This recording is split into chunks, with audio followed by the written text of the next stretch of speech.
पिछले 4 सालों से सन 2020 से जब से नई शिक्षा नीति आई है, देश में शिक्षा के क्षेत्र में बहुत सारे बदलाव आने शुरू हुए हैं। और बदलाव क्या आने शुरू हुए हैं कि शिक्षा को अभी तक हम एक बहुत छोटे से विषय के तौर पर देखते थे कि ये नौकरी दिला देगी। लेकिन शिक्षा का जो मूल उद्देश्य है, जो हमारे यहाँ प्राचीन समय से चला आ रहा है, वो रहा है एक अच्छा मनुष्य बनना, मनुर्भव। और अच्छा मनुष्य बनने के लिए व्यक्ति में एक विकास जो है पूर्ण विकास होना चाहिए, ना कि केवल उसके पास एक डिग्री हो या कुछ स्किल्स हो। नई शिक्षा नीति में होलिस्टिक डेवलपमेंट को लेके काफी काम किया जा रहा अच्छा, आप इस शिक्षा नीति से क्या कहना चाहेंगे? अपने बच्चों को क्या संदेश देना चाहेंगे है। या ये जो पेरेंट्स? हाँ जो न्यू एजुकेशन पॉलिसी है, जैसे मैंने अभी कहा, ये होलिस्टिक डेवलपमेंट की बात करती है। और होलिस्टिक डेवलपमेंट के 3 पैरामीटर हैं, जो मैं कहता हूँ हेड, हार्ट और हैंड। हेड का मतलब है जो ज्ञान है उसे प्राप्त कीजिए। हार्ट का मतलब है अच्छे ह्यूमन बीइंग भी साथ में बनना है, आपके करेक्टर बिल्डिंग होनी चाहिए, बहुत सारे और जो सॉफ्ट स्किल्स हैं वो सब आप में आए।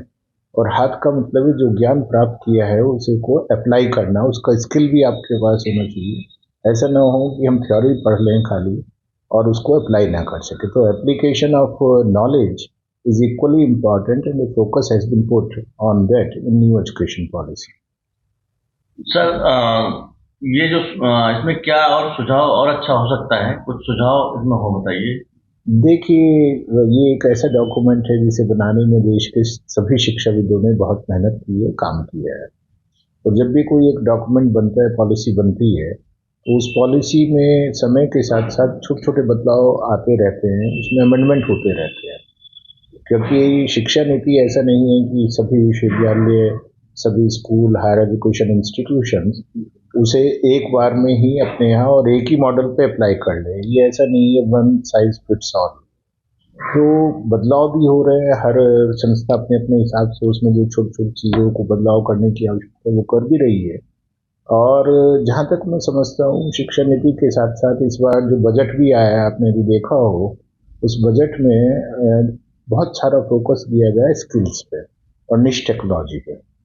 और जब इस पे दिए जाते हैं, ये कहीं ना कहीं उसी का एक्सटेंशन के तौर पे हम लोग देखते हैं, नए संस्थान बन रहे हैं, स्किल्स पे ध्यान दिया जा रहा है इसका, और नए कॉर्पस फंड्स बने हैं कि निश टेक्नोलॉजी के डेवलपमेंट और इनोवेशन पे होंगे।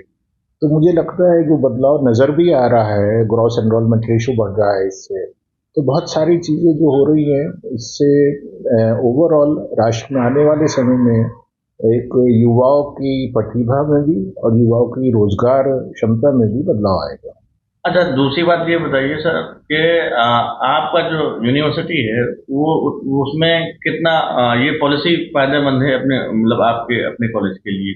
देखिए, शोभित विश्वविद्यालय में शिक्षा नीति में दिए गए बहुत सारे जो पैरामीटर्स हैं या रिकमेंडेशंस हैं, बहुत सारी चीज़ों को वो हम लोग पहले से ही अपने यहाँ मान भी रहे थे और उन्हें एक्सपेरिमेंट के तौर पे कर भी रहे थे।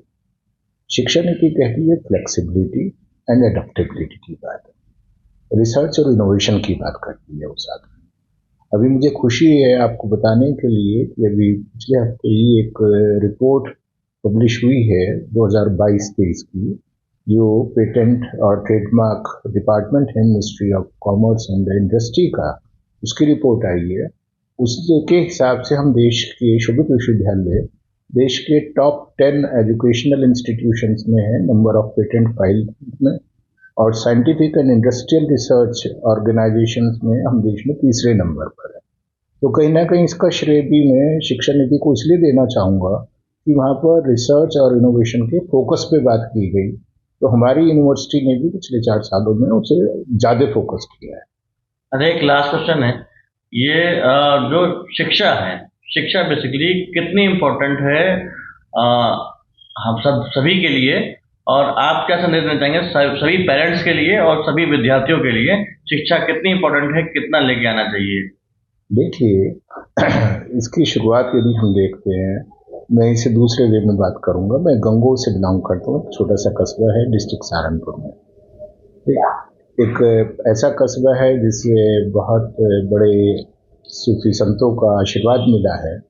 और मैं इसकी बात क्यों कर रहा हूँ, आपने कहा शिक्षा का क्या महत्व है। शिक्षा का महत्व ये है कि हमारे वेदों की शुरुआत विद्या शब्द से हुई। यदि मैं कुरान शरीफ की बात करूं, पहला शब्द आता है इकरा, पढ़ो लिखो सीखो जानो। कहीं ना कहीं शिक्षा से ही जीवन बनता है। दूसरे, यदि आज के पर्सपेक्टिव में हम देखते हैं तो आज के पर्सपेक्टिव में यदि शिक्षा की बात करूं, शिक्षा एक अकेला ऐसा माध्यम है जो राष्ट्र को न केवल सुदृढ़ बना सकता है, लेकिन एक पीढ़ी में परिवारों में बदलाव ला सकता है। वो एग्जाम्पल हमने देखे हैं। ये एक बहुत छोटे से परिवार से उठ के एक बच्चा आता है, शिक्षा पाता है, और आज वो एक बहुत पूरे परिवार का ट्रांसफॉर्मेशन हो गया। बेटियों के अंदर मैं देख रहा हूँ, बच्चों में देख रहा हूँ। एक हमारा विश्वविद्यालय गंगों में भी है, शुरू विश्वविद्यालय उत्तर प्रदेश के नाम से, मैं वहाँ भी देखता हूँ कि कैसे ट्रांसफॉर्मेशन हुआ है। तो शिक्षा तो मूल है। वो जानने की जो इच्छा शक्ति है, जानना जो है वो शक्ति है, हमारी जीवन शक्ति।